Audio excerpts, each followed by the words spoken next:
All up in here, Carlos Bay area.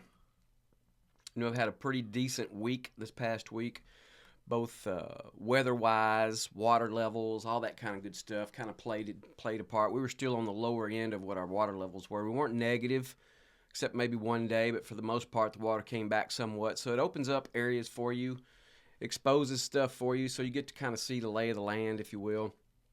But we spend a little time up here, both in Belding in this lake, and then of course we spend a lot of time here on Carlos. And when you're having northwest, northeast winds, Carlos here sets up pretty good, especially on this side of the little bay system. You get some protection from it. So we spent some little time up here. Again, water levels were super low, so you couldn't be just like right on the shoreline, but we were off, probably 40, 50 yards, if you will.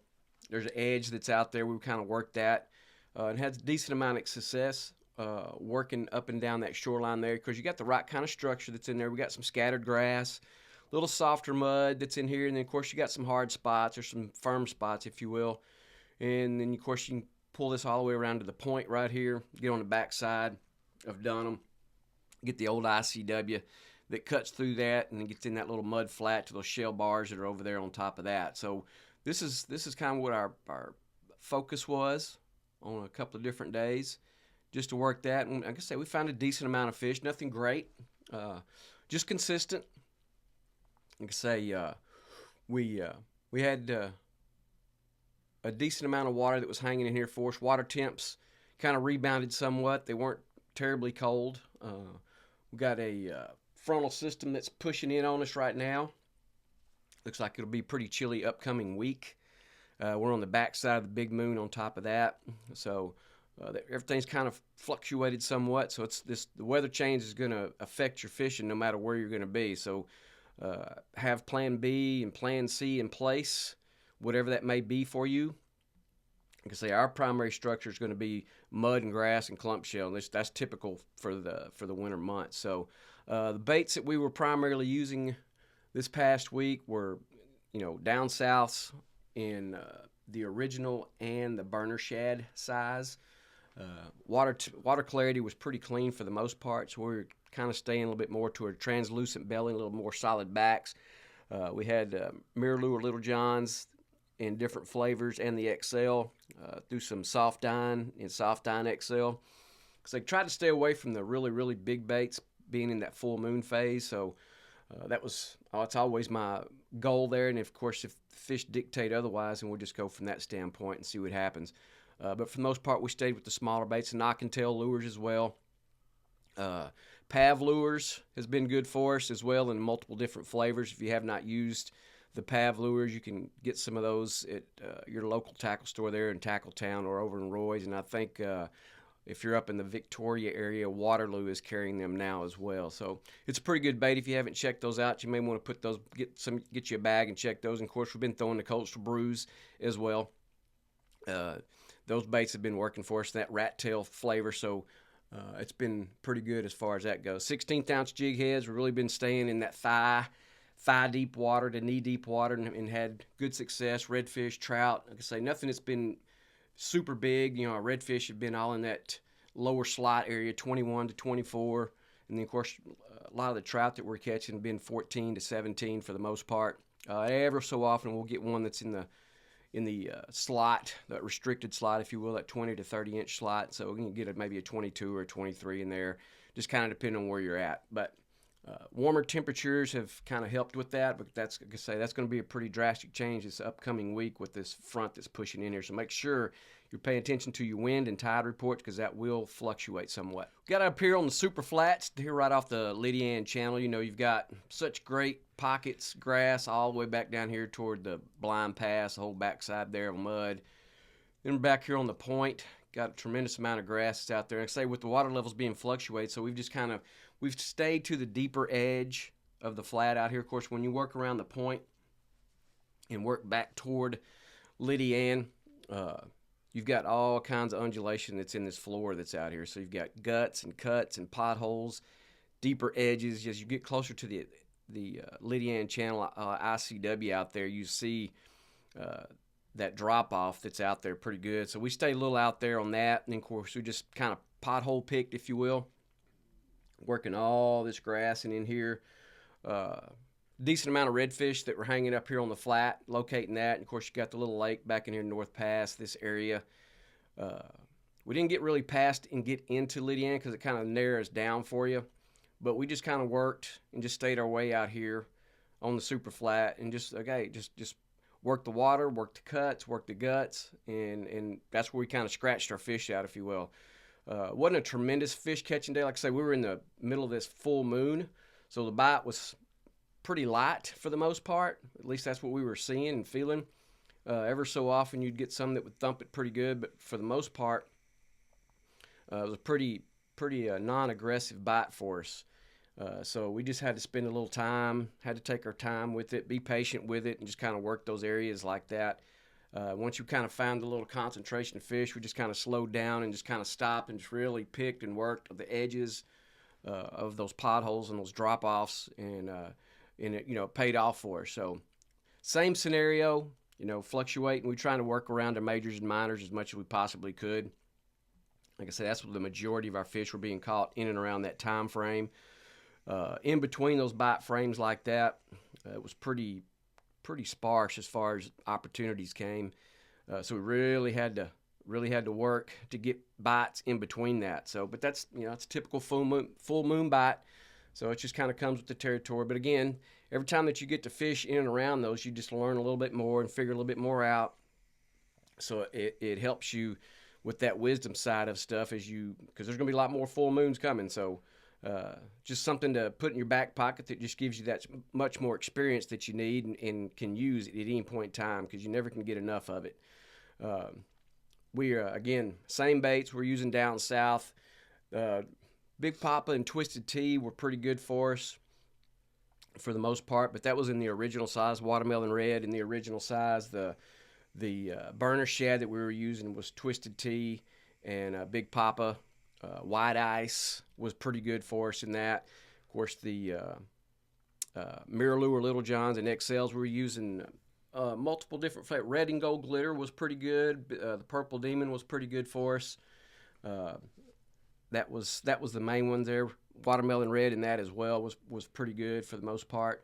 Say again, it was a full moon bite, so it wasn't just knocking it out of the park. We would catch some fish, but just there would be long lulls in between catching. So sometimes people were switching baits out a little bit sooner than probably actually needed to, other than just stick with it. But the one thing that we did see and was pretty consistent was the size that we were catching those fish on. Were pretty much anywhere from a 3 to 4 inch bait, which is experience in the past has said that smaller profile bait was good for us. So the soft dine was good because it's in that same size range, just a little bit fatter profile, so it did pretty good for the most part. If you keep it out of that grass, we'd kind of float that thing down off on the edge out there, and we get some pretty decent thumps on it.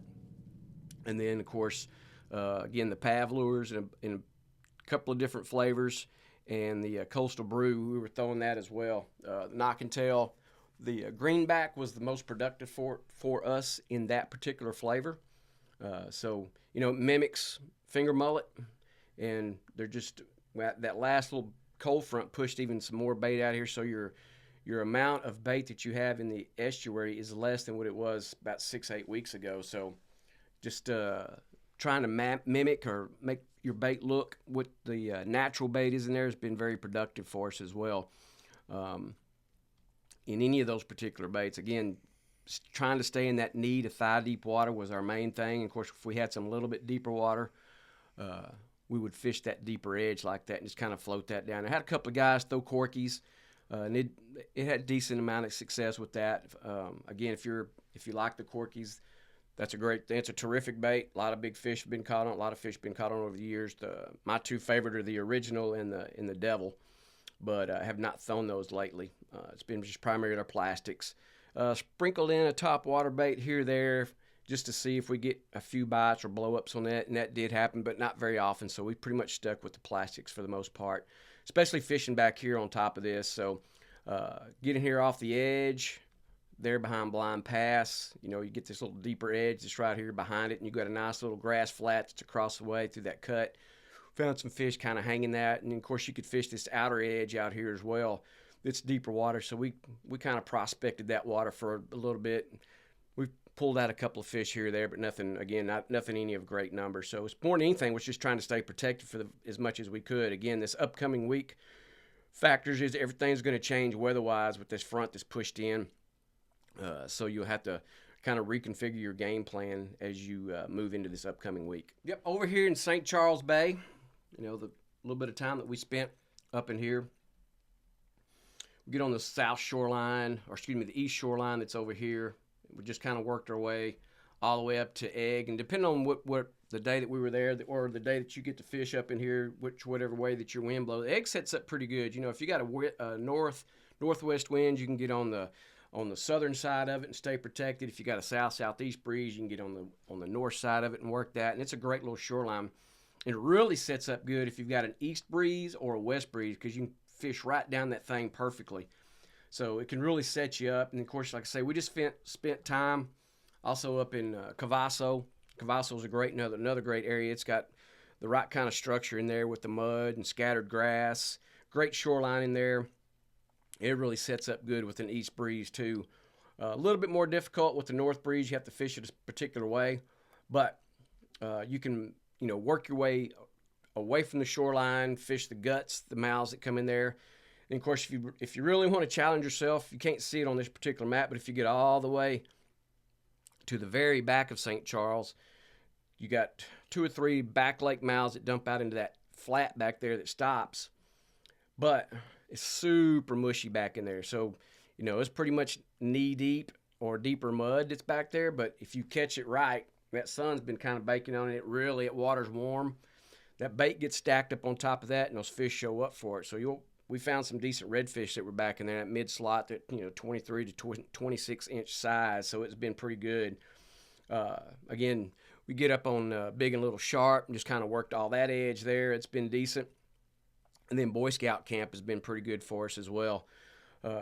Just all those different areas just kind of worked. And the thing with this too, with the big moon bites, it was pretty slow. We had to really scratch to find some fish. But again, what I've mentioned in the other videos is that our main catching came in and around the majors and minors. Like I say, we're on the back side of the big moon now. We're fixing to get into that transition moon, so it will change somewhat. And then also the weather pattern this upcoming week, based on just different from last week. You got this front that's pushed in here. It's going to change water temperature. It's going to push water out. It's going to affect your tides to a point to where it's going to be pretty low. We had a little water starting to come back toward the weekend, but this is going to blow a lot of that water back out. So you're going to be looking at really low tides or even negative tides this upcoming week. So very important, before you leave your house or get to the ramp or whatever, make sure you're checking what those tide levels are based on what kind of boat that you have, because some of that stuff can expose some things that you may not be aware of. So anyhow, very important to be able to do that for this upcoming week until we get a little further away from it. But we spend time up here in Cow Chip, fishing on the shoreline, working those couple of back lake mouths that dump out into it, and found some fish along there. And then of course, we didn't spend much time on the shell side. Pick it a little bit, maybe drift across it just to see if there's any fish that were hanging on it, and just to see. But the majority of our fish came across the structure that we typically find our fish this time of year. It's over the grass, over mud, little clump shell if you had some. Not a lot of shell toward the back, in the back of St. Charles. There's some spots that are here and there, but again, most of our fish came off potholes, grass, and that type of structure. So that's what our targets were. Again, the same type of baits that we've been using all week long. We've been down south, but it's been pretty much the same in the original and the burner shad size. The Pav lures, we get in the Little Johns in multiple different flavors. Primarily watermelon red and the Little John and the XL were pretty good for us as far as production goes. Then, of course, the coastal brew baits and the knock and tail. The greenback and the knock and tail was the most productive for us. And then we just had some variety of colors in the Pav lures and the coastal brew bait. So, but the size profile was in that 3 to 4 inch range. Sprinkled in a top water bait ever so often just to see if we could get a bite or try to raise a bite from that, just to see if we can get some blow up action. Not too much production with that. So again, big moon, transition moon, weather changes are coming. It's going to affect everything. But take your opportunities. If you get to fish this upcoming week, just use it as an experience thing. Just gives you a little bit more wisdom and helps you fish those conditions, because those conditions are not always around for us. So the more times you get to fish that, the better it off is for you down the road, and just gives you that experience that you can get ever so often while you're on the water. So make sure that you pay attention to what your weather patterns are, to whatever day that you get to fish if you are going to. And the main thing is be safe out on the water.